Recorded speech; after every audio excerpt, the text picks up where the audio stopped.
Whether you're a country music fan or not, you've likely heard the song Just to See You Smile, made famous by Tim McGraw. What if I told you it was co-written by a member of the Church of Jesus Christ of Latter-day Saints? Well, it's true. Tony Martin is a Nashville songwriter who has written 16 #1 country music hits and who happens to have spent a good amount of time in his life teaching early morning seminary. The apple didn't fall far from the tree, as Tony Martin is the son of another Nashville songwriter named Glenn Martin. Tony graduated from Brigham Young University in 1986 with a degree in communications and an emphasis in journalism. He worked for the Daily Journal in Chicago until his song Baby's Gotten Good at Goodbye was recorded by George Strait. He continued to work for the Tennessean to support his family as he pursued songwriting, but in 2001, Martin signed an exclusive contract with Sony ATV Music Publishing. Most recently, Martin co-wrote 3 songs on the Nashville Tribute Band's new tribute to the Book of Mormon titled Witness. This is All In, an LDS Living podcast where we ask the question, what does it really mean to be all in the gospel of Jesus Christ? I'm Morgan Pearson, and I am so honored to have Tony Martin on the line with me today. Tony, welcome. Thank you. Happy to be here. So I have to start this interview by telling you, Tony, about a message that I got from your friend and my friend, Jason Deere.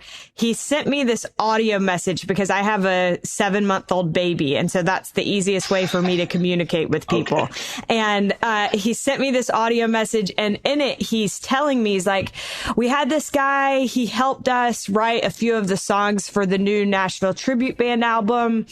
He has like 16 #1 hits. He's like, he wrote Just to See You Smile by Tim McGraw. And I'm thinking he's going to tell me this guy is like a Christian guy, wrote these songs with us. It's really nice that he was willing to do something about the Book of Mormon. And then he goes, really faithful member of the church, has like served on the stake high council. And I'm like, you mean to tell me that the person that wrote Just to See You Smile is a member of the church? It was like mind blowing for me because that is one of my favorite songs of all time. Well, thank you. I went to primary like all of us. I love it. I got the same lessons as all of us. Well, I'm so looking forward to hearing more about you and your story, but I want to start here. You got your start as a songwriter in a bit of a unique way. Your dad was a songwriter, as I understand it, and then you kind of had a little bit of a roundabout trajectory to becoming one yourself. So I wondered if you could tell listeners a bit about why you chose songwriting as your career. In a way, it kind of chose me. Songwriting that's just what my dad did. Like your dad goes to work, your dad comes home. And so I just didn't think anything about being a songwriter or anything like that. I went to BYU, thought about being an English major. Then I saw there's no money in correcting people's grammar. So I kind of got into journalism and newspaper, and I went on to be a reporter in the Chicago area and in Illinois. And being from the South, I said Illinois when I got there and was corrected pretty quickly. Then, my dad would just ask me occasionally. I'd write funny songs, parodies and funny songs while I'm driving around in between stories, going from one event to another. I didn't have a radio in my truck, so I would just sort of make up songs and things like that. And my dad heard a couple of them real funny ones. He said, have you ever tried to write anything serious? I said, no, not really. So I started trying to write, some serious, like, okay, let's see what you would come up with. And the 10th song that I wrote was recorded by George Strait. And, you're thinking, okay, it'll be on an album and it'll make me a few dollars and kind of pay some bills. Because at that point I was just mostly a cub reporter starting out, and every month, I had my wife and we had a little baby. Our oldest girl went probably, she's maybe like 3 or 4 years old. And so every month I've just had to make a decision. Do I feed us or do I house us? Because the money's real tight. So I thought, okay, well, I'll make George Strait's album, and then it'll help us out a little bit. And then my dad called me and said, "You're the first single." And so we had Baby's Gotten Good Goodbye, and it was a #1 song. And so then I took a job down in Tennessee, writing for newspapers down here. Pretty soon the hobby paid better than my job, so I just switched to songwriting. I've been doing it 30-something years, Amazing. Well, when King George records your song, you know that you're doing all right. But I would imagine you don't have one hit and then it's just smooth sailing. No. When I got the cut on George Strait, as far as I was concerned, I hit the country music sweepstakes lottery, right? Okay, hey, this is a great thing, but not only that, but if you're going to say, okay, well, let's do this as a career, and I show up and they go, boy, we like your George Strait song, play us something else, and I've got these 9 other songs, and boy, they just went through those like pass, and you start realizing you can't have enough good songs. You need as many as you can. So you just start writing them every day. So for a while there, I was working at the newspaper and writing songs on the side. And so I was doing both until it started to make enough money. And then I just sort of slid over. And I haven't been, I guess I left that job in 1989. Wow. Being a newspaper reporter. So. Okay. So I'm curious, Tony, how do you approach songwriting? Do you usually have an idea first, or do you sit down with the intention of writing something with kind of a blank slate? It's just however it comes, wherever it starts. If you were a painter and it's on a canvas, start whatever, whether it's the color of the paint or it's this corner of the canvas, it doesn't matter. It's kind of like the Holy Ghost, it can touch you in a lot of different ways. Maybe just somebody says something that's a line, and then that makes you think of something else. And then you think, well, that'd be a good song. Or you get a little piece of a melody, or you're co-writing and they've got a melody, and you go, boy, that's exactly what I'm trying to say with this other thing. So it can go a lot of different ways. The main thing is I just my antenna's up every day. If I hear it, think it, whatever, it's up and listening for it. Then Monday through Friday, I'm trying to do it. I'm trying to write it. I come in, I'll sit in the room, even if by myself or with a co-writer, and we just start trying to do it. You mentioned sometimes having a co-writer. I wonder, when you are writing with someone else, is that harder? Is it easier? What has that taught you about collaboration? I think music is a kind of lends itself to be a collaborative art. You can sit and do it by yourself. A lot of people do, and they're great songs. But it's suddenly because writing, you're a writer. It's a lonely sport. It's a lonely occupation. You're by yourself. You're in your thought. You're in your head. As soon as you're collaborating, there's another influence in the room. Mm-hmm. So everything that you do is now added and mixed with this, and it makes a new thing. It makes a new thing that you wouldn't necessarily have come up by yourself, or they've come up by themselves, but it collaborates in there. And at times it can be incredibly fun. It's just a lot more fun than sitting in the room by yourself. Yeah, I'm sure. Nashville's a big collaborative town. There's a lot of co-writing going on. That makes a lot of sense. I love something that I read that you said in 2017. You were interviewed and you were asked about if you could give advice to young songwriters. What would you say? And you said, writers write. It's a verb too. So write. If I told you that your 101st song was going to be cut or be a hit, what would you do? You'd write 100 songs. You've had 16 #1 hits now. What percentage of those songs that you've written would you say turn out to be hits, and how many has no one ever heard? Well, It's very low. It's very low. If this was baseball, not only are you not going on into the Hall of Fame, you're not even making your high school baseball team. Okay, your batting average would be horrible because we're writing thousands of songs.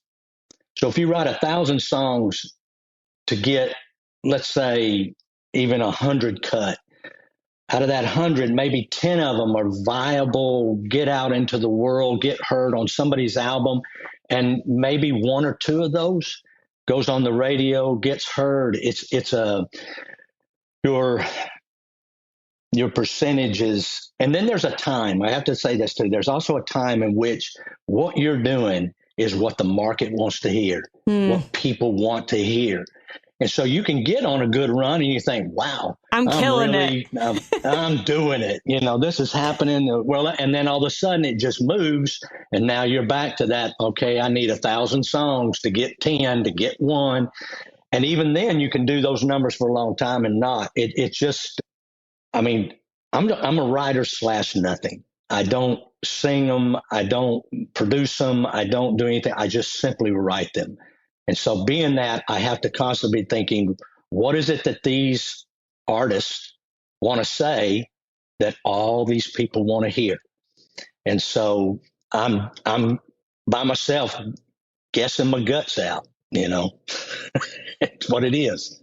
Tony, do you typically know the artist? Like, I know in the George Strait situation, he just happened to hear your song. But in some cases, do you know, like, I'm trying to write a song for Dierks Bentley? Yeah, sometimes you do that, especially if you're writing with them. If they're in the room with you, that's a very easy thing to do. They're right there. I wouldn't say that, or I don't like, I would like this, or this is what I'm looking for. And that's a very easier thing to do. The rest of the time, it just doesn't work for me. If I try to write, this would be great for Tim McGraw. After we had Just See Smile, we had a couple album cuts. Tim, we kept trying. It's like they'd call us, give us a song. I think, boy, this is perfect for Tim McGraw, and George Strait cut it. And I think, okay, well, I got one perfect for George Strait, and Keith Urban would cut it. Right. I don't pretend to know. I think the only thing that helps me in the room is I just write what I like.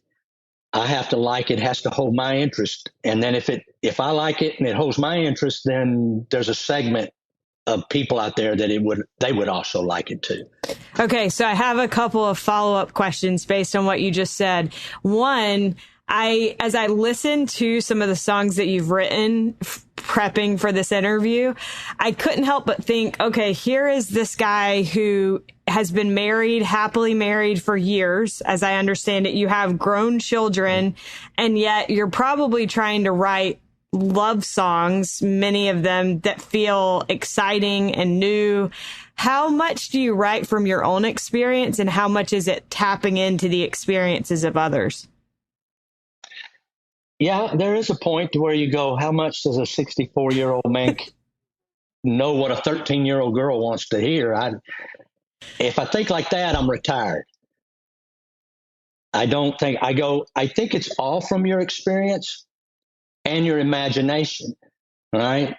If I had to live every song, I'd be worn out. Yeah. I'd be spent. I couldn't do it. All that ups and downs and stuff. I just rather just observe other people and use my imagination. I can imagine what that, to be like. And then you sort of find that thing. And then when you write it, you're playing it. I'm done. You can see where people respond and where they don't respond. And then when they respond, then you go, okay. But it has to come from some real place for them to respond. And the only real place that I can get is me. That's as real as I can be. So if I even writing from what I see, maybe my daughter's going through. I've written that job saying, okay, they're going through this. And I feel for them. And then I try to switch places with them for a minute and write the song. But the danger I get in most of the time is I come from a fatherly point of view, even though I don't mean to. Like when a Taylor Swift starting out in her career and she's singing about high school and breakups, I'm going to go, it's going to be okay. It's going to be okay. You're going to be lots of boys. You'll see. Yeah. You'll be all right. I would ruin all those songs. So right. I think there's a place to where you don't try to do what you can't do. You do what you do from your experience, and then you just make it as personal but universal as you can, that somebody else can put their self in that. I'm always amazed, like Just See You Smile. People say, oh, it's my favorite song. It makes me so happy. It makes me think of my grandmother. And I'm thinking, I hate that you and your grandmother broke up like that, but, or thank you for not listening to the verses. Right. So you're just looking for those things that, like I say, they're universal, but personal. The person can put themselves in it. Okay, so my next question related to songwriting is, you've said that you feel like your gift is that you know what a good country music song sounds like. And I have to tell you, Tony, I am a country music lover. So I would disagree with this sentiment that I've often heard related to country music. But there are some people that say like, oh, well, to be a good country song, you just need a reference to a pickup truck or your dog. What would you say to those people that are clearly delusional? Well, first of all, you can be very happy in your delusions. So I enjoy it. If you think it needs a truck in the song, enjoy your truck songs. But I was in London. My wife and I were in London, and we saw where Dolly Parton was adding shows. She had already sold out 5 shows. She sings about no trucks, but yet London loved her, and she's obviously country. People will say country, well, it just needs a fiddle and a steel. But Willie Nelson has neither one in his band. There's no steel player. You go watch him live, there's no steel player, there's no fiddle player. Country to me is more this than anything. I always say, the rock and roll world, pop things, when we're in that, you can be kind of hip. You can say cool things and people can go, I don't know what you're talking about, but, it's hip, it's cool, it feels real good, right? They're moving on that. Country is a little bit more linear and a little bit more of a story. You know exactly what's going on in a country song. Story songs, they're talking about the emotion. It's more that. That's about the only thing that I can see that is slightly different. And that's not saying a rock and roll song can't do the same thing or a pop song can't do the same thing. It's just country, and country could get kind of esoterical, and poetic.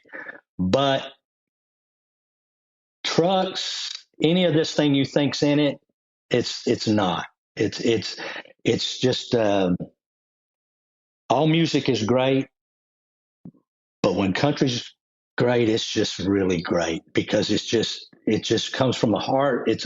You understand the story, you identify with it, you're going through what they're going through. Yeah.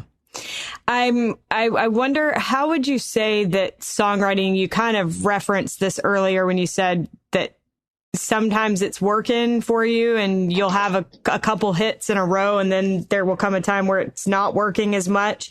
How would you say that songwriting has changed over time in your career, especially as it relates to country music? Well, it's always changing, and I would, within my, 4 decades of doing it, plus seeing what my dad, it's because I grew up around the business and around all these people. It's always changing, but the changeover, I've at least seen that 3 or 4 times, where it just completely changes over. And the artist who used to be on country radio, all of a sudden not on country radio, and it's a new group. And it has to change.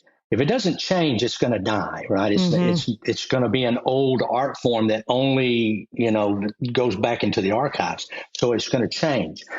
The changes now, also the medium, the way people use Spotify and streaming have changed it. It can speed it up. I notice when I write now with a lot of young guys, they're using the digital tools that are available. We used to just show up with a legal pad, your pen or pencil, and your guitar, and then we usually had like a little tape, a little cassette recorder, had the little microphone on there, and that's how you did your work tapes. Now you go in with these guys, and they've got the whole, it's like a little studio in a box, and they can just build a record as you're writing it. So it's constantly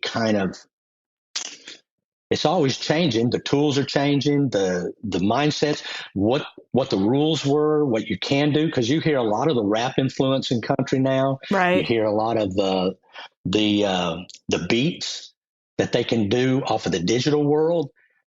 But if you'll notice, back at that core, they're talking about, you know exactly what they're talking about. It's still kind of linear. It's a story. You understand it.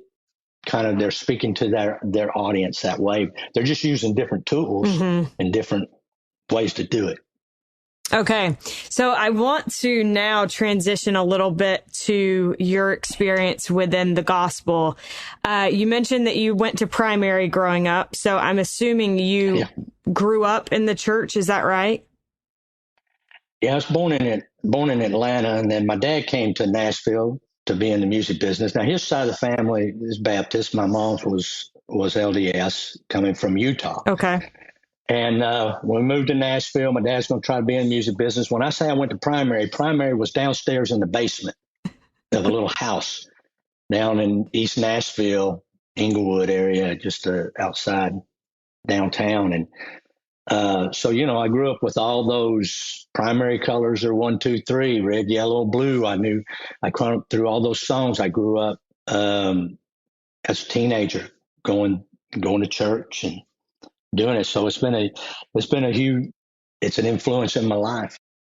Do you feel like you've always had a strong testimony, or have there been points in which that was kind of solidified? Well, my story is like my mom and dad got divorced when I was a teenager, right at the time when you'd be going on a mission. And it's not that I ever doubted the gospel and everything, but you're thinking, well, if I'm going to go somewhere and I'm going to, talk about this for 2 years and help people and serve and talk about it, I'd always heard people going, oh, well, I read the Book of Mormon. I did these things and I got this testimony. I'm thinking, I don't have a problem with the church or anything. I guess maybe I need one of those, So I'm thinking, okay, I'm going to pray. I'll ask if this is, true. I'll get my own story on this thing. And I'm praying. I got an answer I did not expect. In fact, I questioned it for a second. The answer was, you already know. I'm like, what do you mean I already know? I'm asking because I am. And then I knew. I do already know. I know Joseph Smith was a prophet. I just believe him. I believe that 14-year-old boy when he says, I want to know an answer to a question. And I read in your scriptures in the Bible, if any man lacks wisdom, go ask God. And I went and asked him and he gave me an answer. I believe him. And if I believe him, then I believe the Book of Mormon. I believe this church. I believe everything there is to it because I believe that 14-year-old boy's telling me is the truth. And he didn't get all the answers when he did that prayer. He had to keep living and get more answers to more questions. And all the answers weren't easy to do, but he did them all. And I believe him. So I thought, okay, I'm going. I already know. That's a gift. I think that's a gift from God. Like it's given to some to know Christ. It's given to some to believe on. I think I just always believed him. I love that because I think that is an experience that a lot of people listening probably can relate to. I wonder, so because this project that you've worked on with Nashville Tribute Band is specifically geared toward the Book of Mormon, how would you say that the Book of Mormon has blessed or impacted your life personally? I think it's an additional, right? To me, the Book of Mormon makes me believe the Bible even more. And the Bible makes me believe the Book of Mormon even more. The two make me believe that God cares about all his children through all time. It's added, you read it and you think you start thinking those phrases are in your head and in your heart, and they're just in the way you do things and think things. And that thing makes you think of this Bible verse or makes you think of this Book of Mormon verse, the stories, the consistency across it, that Jesus is the Christ. that's the benefit to me. I completely agree. I think I've been thinking a lot the last week, actually, about how the Book of Mormon helps us understand why what Christ taught and what he did in the Bible, it helps us understand why that matters for us. Because I think we understand more fully the atonement of Jesus Christ. And because of that, the mission of Jesus Christ becomes a lot more personal for us. Tony, had you ever written any kind of religious songs prior to working on the songs for this project? Not a lot. I don't know what it is. I just don't tend to write Christmas songs. I don't tend to write a lot of religious songs. I think sometimes it's in there. I was a seminary teacher when I wrote Jacob's Ladder, but it just has it. I think it's kind of woven in there, but not being very overt about it. It just sort of woven in some of the things that come in there. Like I said, I think I got on the edge of it without being just an out and out. If somebody made me sit down and write a hymn, I'd be very despondent. I'd be looking for a co-writer who wrote a lot of hymns. Man. I was thinking, I've got to help them because I don't know what it is. I don't think about it. In fact, when Jason and Dan Truman, all those guys who are good people doing a great thing, Jason said, "Hey, help me. I'm going to do this thing about Joseph Smith." And each one he'd come, he'd sort of talk to me about it. And I just go, I don't know. I don't know how I would help. I don't know how I'd help. I just don't think like that. And so I just sort of let it go by each time. It was this time, and it really had to do with Jason called and he said, "Look, I got an idea for a song, and it would be like about Lehi's dream, and it'd be like, where am I in Lehi's dream?" And I thought, oh, that's kind of interesting. And that was just interesting to me on some level, and didn't think much about it. Time went on, and then I was thinking about it one morning, and I thought, boy, I just think it'd be a great song if it just started out, "Old man said he saw a tree." And that made it incredibly interesting to me. So Jason and I got immediately together and wrote That Old Man's Dream. That one is my favorite one that you wrote. I love that idea of where am I in the dream. And I wanted to ask you actually, why do you think Lehi's vision of the tree of life and the iron rod, why is it just as relevant today as it was 600 years before Christ? It's a very simple story told with very simple symbols. And then the beautiful thing is then we get so the old man, he tells them he has a dream. And it's pretty, you look at the face of it, it seems very interesting, or very obvious what it is. But then you have this next person, his son, who goes, all right, I want to fully understand this. So he prays and he gets the answer, what all these different symbols mean. So the dream or the symbolism of the story can carry forward because we got the code to it. So it's good for thousands and thousands and thousands of years. But we also think, because the Book of Mormon is given more for our time, there's not a symbol in there that we don't know what a tree is, or a path, or a rod, or the fruit of that tree, or a building that's spacious and everybody's dressed nice and they're making fun of the world. You go, yeah, that's the world I'm living in. I recognize that world. I recognize it. It's easy to get lost in it. It's easy to get pulled aside. And I understand now what this rod, why I hold on to it. Sometimes it feels more like a thread than a rod, tough times. And the path feels more like I'm in the ocean and I'm holding a piece of thread and I'm saying, okay, this is attached to a saving boat. I'm not letting go of this thread. Tony, I feel like I want you to be my seminary teacher, but I want to come back really quickly. You just casually dropped in that you were a seminary teacher when you wrote Jacob's Ladder, which I could sing you I'm not going to, but I could sing you that song right now. I wonder, like, how did your seminary teaching influence the writing of that song? It's not necessarily specific to just teaching seminary or anything. Anything you're immersed in is going to show up in your writing. All right. You're going to be influenced by whatever world you surround yourself in.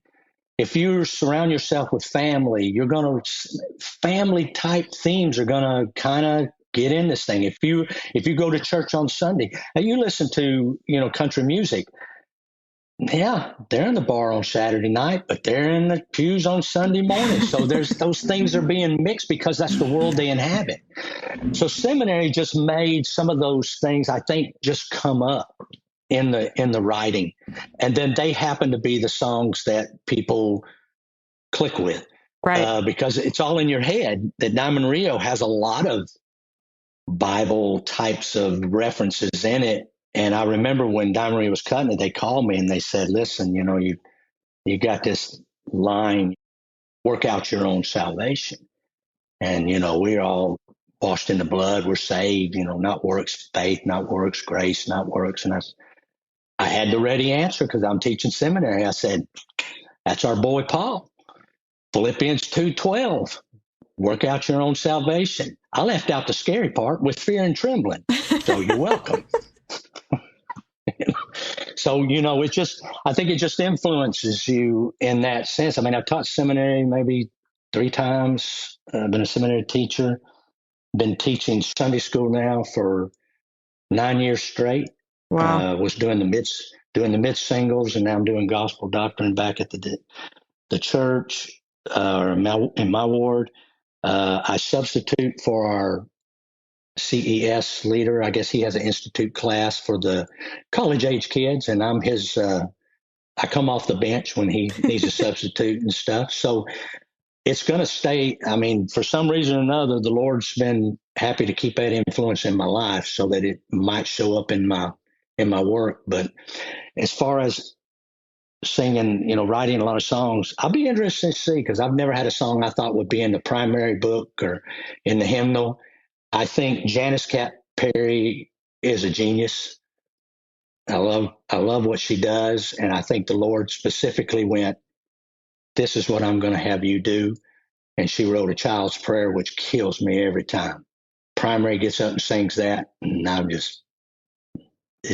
I go, I'll never write anything like it. Angels will sing that. They're not going to sing my song, but they'll sing hers.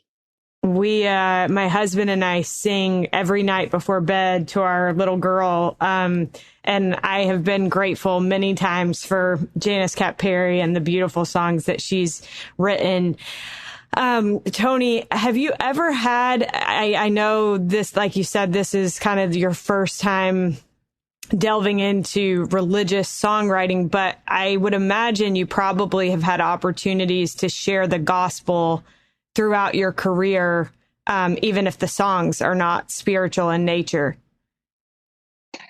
Yeah, I in the beginning, people, once they know who you are, you just say, "This is who I am." Nashville's a very friendly, accepting, kind place. These are very nice people. You grew up in the South.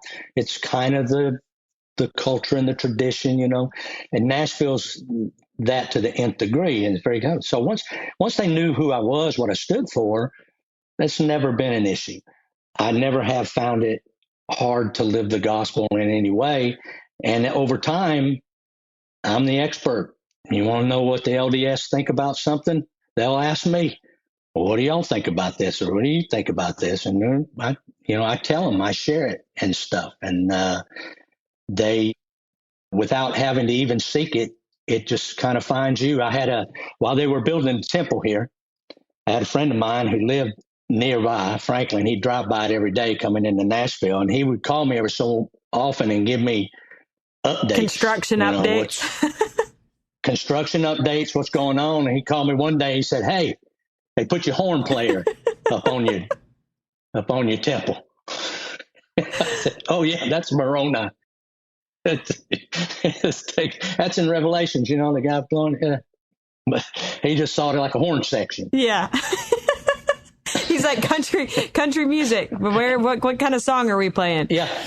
Oh, no. He asked me one day, he said, why ain't he a fiddle player? You should have a fiddle player up there.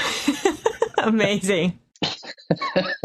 Well, Tony, before we wrap up, I wanted to touch on, I listened in preparation to a conversation that was actually recorded between you and Jason Deere, and you talked about a couple of things that I just found fascinating. One was you talked about how God created all music notes. You said that you once asked somebody, like, play me an evil note. Mm-hmm. And they played like a minor. Yeah, they played a minor. You were like, well, that's not, there are no evil notes. I wondered, why has that been an important thing for you to realize and to share with other people? I did some little panel one time with a lot of Latter-day Saint teenagers, maybe like youth conference kind of thing. And they had a few of us on the panel. We had somebody who was a sportscaster and somebody in the music business. And a young guy said, man, he said, I would love to be a drummer when I grow up. I want to be a drummer. I love drums, but, I can't be a drummer. I was like, well, I don't understand why I can't be a drummer. And he's like, well, the music business bad, it's like, it'll pull you down. Like the whole orchestra is in the great spacious building. And it really kind of bummed me. It bummed me out. And I'm thinking, God needs drummers. There's no reason why you can't be a drummer and be a good Latter-day Saint, a good Christian, a good person. There's no reason at all. And so so I started thinking about that a lot. And when people would say these kinds of things, I asked them, I said, well, somebody please go play me an evil note on that piano sitting over there in the corner. And it invariably, like I say, somebody will go play a minor. And I said, well, that's sad. Maybe it can, I said, well, that's not evil. Nothing evil happened when you played it. These are just notes. This earth God's gave us all of it's good. It's all good. What are you going to do with it? What are you going to do with it? You can do anything with it. Okay. That's kind of where I was coming from in a response that I think the Lord is bringing up, wants good people to make music. Devil don't need to have all the good tunes. God can have really great and has great music and great musicians. And some of them are asked to be in a little corner. Some of them are asked to say, hey, like Sister Perry, write these songs for primary. Trust me on this. And then they flood the world. The beautiful thing about a song is once I write it, we will call them our children, because we love these little songs and stuff. But I call them my children because I just hope they'll get out in the world and do something good. Touch somebody, be somebody. Because once it's out there, it's really not even mine anymore. Okay, my Just to See You Smile is not your Just to See You Smile. And now it's it means something to you and stuff. In fact, most of the time, if I'm in a room and it's kind of understood, somebody wants to say, oh, he wrote, I'm like, don't you say a word. Don't say a word. Let them all have theirs. It's theirs now. It's theirs. I love that you said it becomes your song, and you specifically said Just to See You Smile. My cousin and my brother, they're both really talented singers, and I have this video on my cell phone of the two of them singing Just to See You Smile on our family beach trip, and that's what that song always reminds me of. And so I love that every song has the ability to be something for somebody else. Another thing that you talked about in that same conversation was you said that when the Lord says he tells us in our minds and in our hearts, you said to you, in your mind, that's a lyric. In your heart, that's a melody. And you highlighted the fact that the Lord speaks to us in different ways. Why do you think that that's so important to recognize that the Lord speaks to everyone differently? Because you hear you hear somebody else's experience and you're thinking, well, I'm going to get one like that.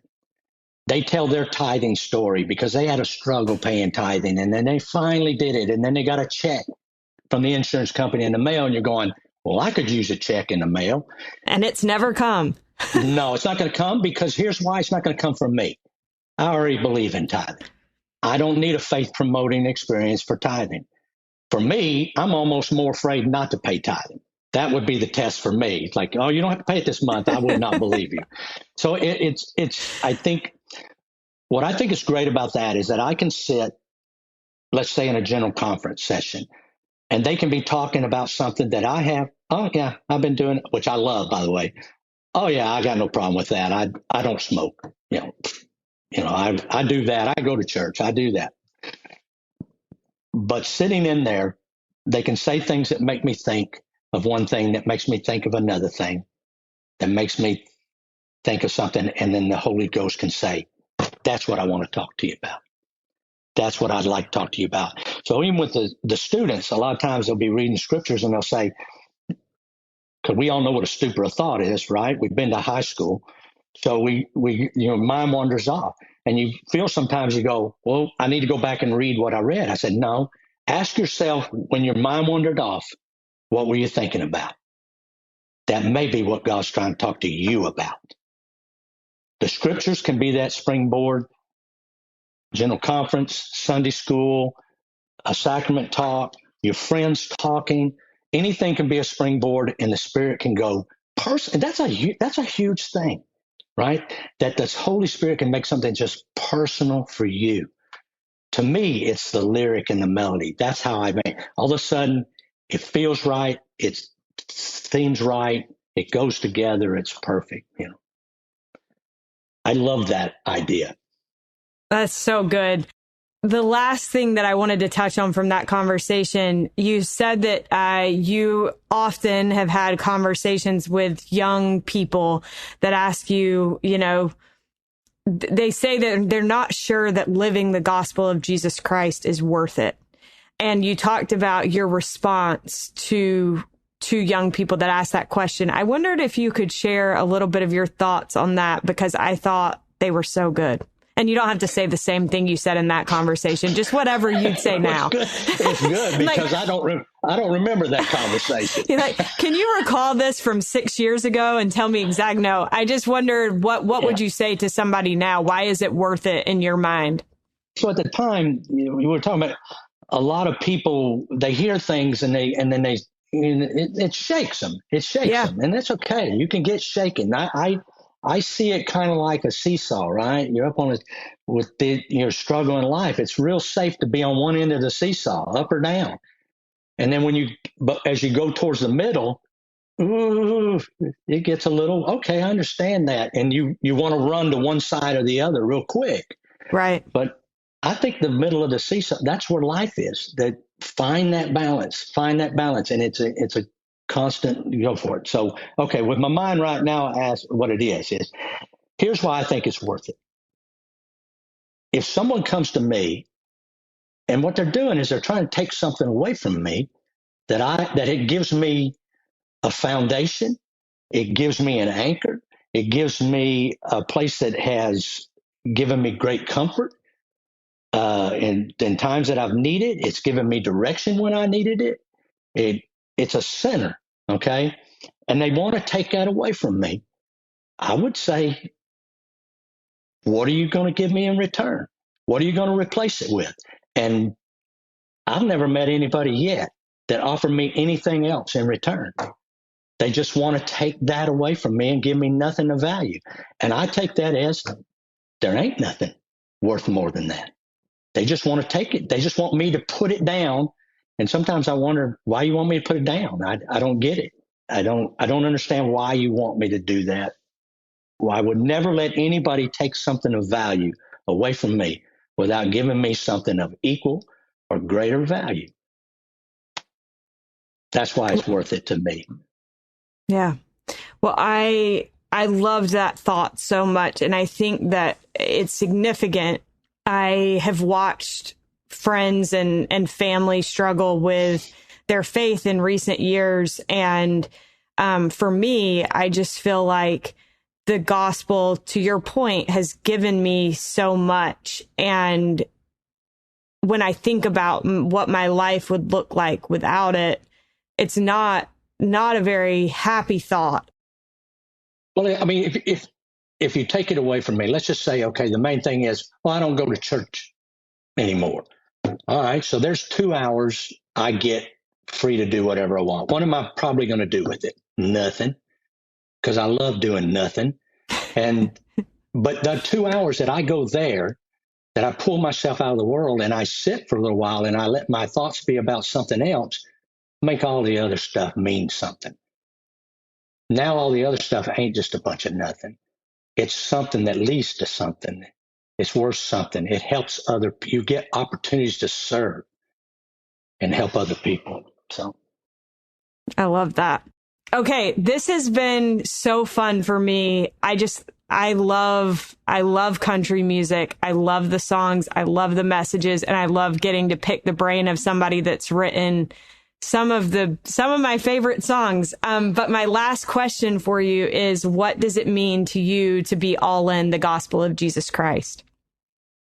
Yeah, you put that one on there and you're going, okay, that's a question. That's a really good question. And so I'm thinking about it, because you hear the phrase all in, right? Okay. Yeah, it's everywhere. Okay. Yeah, just me as a writer, I got to go, okay, if I was writing a song about this and I was going to use that phrase all in, I got to go, well, what do people think all in means? All right. And it's changed over my lifetime. What all in is, it used to be old folks would be really tired from working hard all day and they go, I'm all in. And then it became about taking a big risk. And I don't think any of those things apply.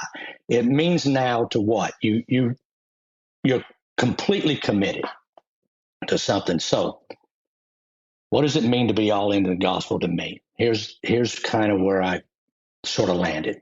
If I'm all in and I'm going to put everything I've got in it, I've got what? I've got my health, my strength, my time, my talent. I've got my resources I've been blessed with. I'm going to put all that in, but then I come to the thought, that ain't mine. The Lord gave me all of that. That's all His. The earth is His footstool. I'm healthy because He blesses me with health. I'm successful because He blesses me. I could do all the same stuff and not be successful. He's blessed me with all this stuff. It's all His. So to give Him all of that, I don't feel all in. There's only one thing that's mine that I can give Him, and it's my will. My will.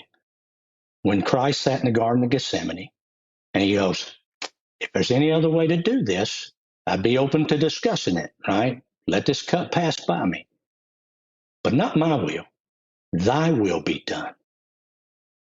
He was all in. He was all in at that point. His will was submitted and surrendered to God's.